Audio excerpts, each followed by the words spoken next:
नमस्कार दोस्तों। साल 2014 में एक बड़ी ही पॉपुलर मूवी रिलीज होती है जिसका नाम है Annabelle. Stop! It's hurting Janice! I'm getting rid of it! दोस्तों ये वही एनाबेले डॉल है जिसे पहली बार द कॉन्ज्यूरिंग मूवी के शुरुआत में दिखाया जाता है। इस मूवी में भले ही इस डॉल को बड़ा चढ़ाकर दिखाया गया हो, लेकिन असल जिंदगी में एनाबेले गुड़िया चौड़ी आंखों वाली और चीनी मिट्टी से नहीं बनी है। ये वास्तव में एक मासूम दिखने वाली रेगियन गुड़िया है। इसकी छवि चाहे जो भी हो, लेकिन असली गुड़िया को बहुत खतरनाक कहा जाता है। लॉरेन वॉरेन, जिनकी 2019 की शुरुआत में मृत्यु हो गई थी, उन्होंने एनाबेले के बारे में चर्चा करते हुए यूएसए टुडे से कहा, दिखने में धोखा होता है। गुड़िया दिखने में डरावनी नहीं है, बल्कि गुड़िया में जो कुछ भरा गया है वह है बुराई। दोस्तों हमने अपने इस वाले वीडियो में एनाबेल की एक रियल फुटेज भी दिखाई थी।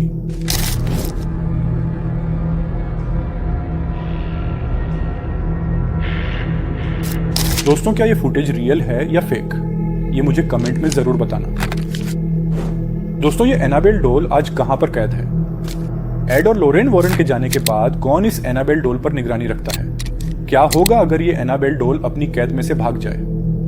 इन सभी सवालों के जवाब हम वीडियो में आगे जानेंगे, लेकिन उससे पहले हम इस शापित गुड़िया एनाबेल की असली कहानी को जान लेते हैं।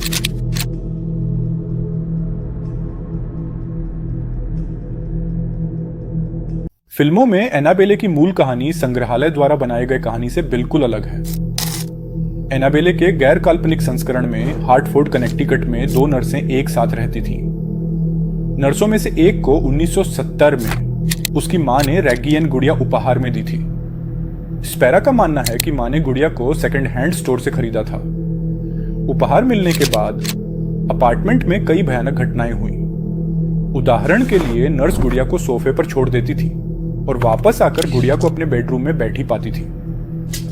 अन्य दिनों में वह यह जानकर बाहर जाती थी कि उसने गुड़िया के पैरों को बिना क्रॉस किए छोड़ दिया है और घर आकर देखती थी कि एनाबेले के पैर आपस में जुड़े हुए हैं। नर्सें निर्जीव वस्तु की सूक्ष्म हरकतों से चिंतित हो गईं, खासकर तब जब उन्होंने अपार्टमेंट के चारों ओर बिखरे हुए क्रेयोन से लिखे मेरी मदद करो शब्दों वाले चर्मपत्र कागज को देखा। महिलाओं को पता नहीं था कि चर्मपत्र कागज कहां से आया, क्योंकि उनके परिसर में कोई भी संग्रहित नहीं था। चर्मपत्र नोट आगे जो होने वाला था उसकी तुलना में कुछ भी नहीं थे। एक सुबह जब नर्सें अपने नाश्ते के कोने में खाना खा रही थी, एनाबेले की दो पतली छोटी कपड़े की बाहें टेबल पर तैर गईं। जब चौंकाने वाली अलौकिक गतिविधि हुई तो नर्सें गुड़िया से अजीब तरह से मोहित हो गईं।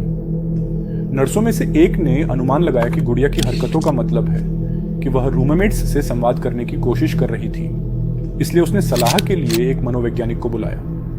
नर्सों की मदद के लिए मनोवैज्ञानिक ने आने में जरा भी समय नहीं लगाया और जल्दी से एक सेंस आयोजित किया।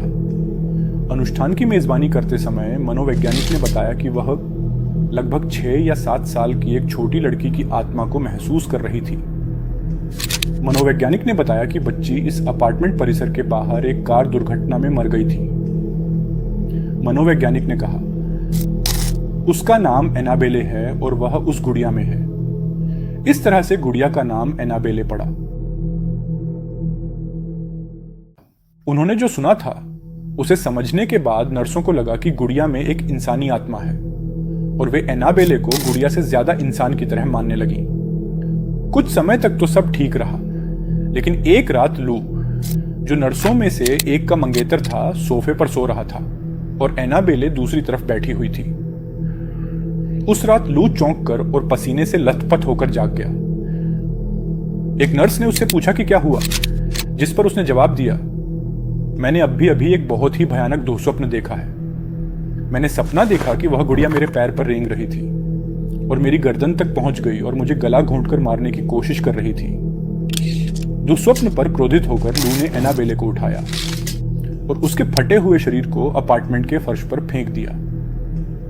लू ने गुड़िया को नीचा दिखाते हुए चिल्लाया कि वह एक रेगियन गुड़िया से ज्यादा कुछ नहीं है, वह किसी को चोट नहीं पहुंचा सकती। स्पेरा के अनुसार जैसे ही लू ने गुड़िया को लॉन्च किया, उसने उससे जुड़ी राक्षसी उपस्थिति को भड़का दिया, जिससे उसके शरीर पर 7 मानसिक घाव दिखाई दिए।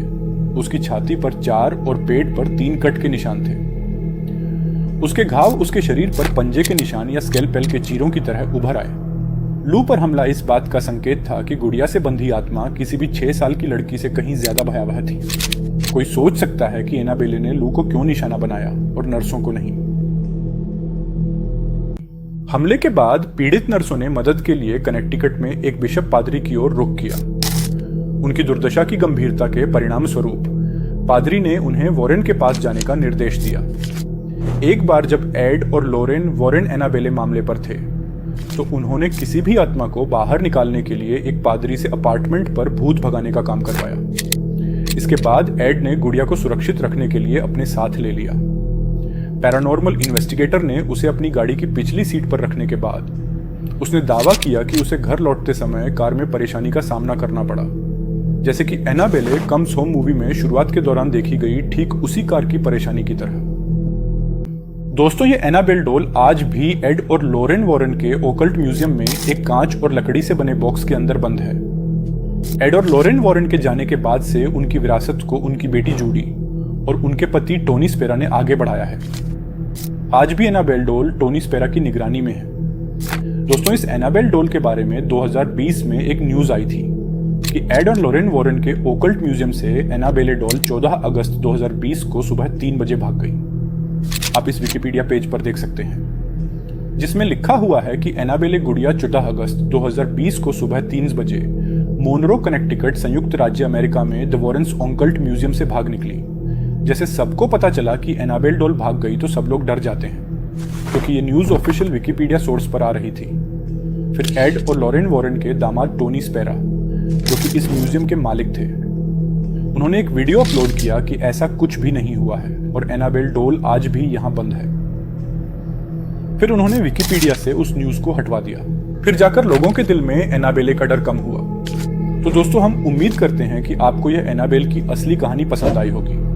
अगर पसंद आई हो तो वीडियो को लाइक करके चैनल को सब्सक्राइब जरूर कर देना।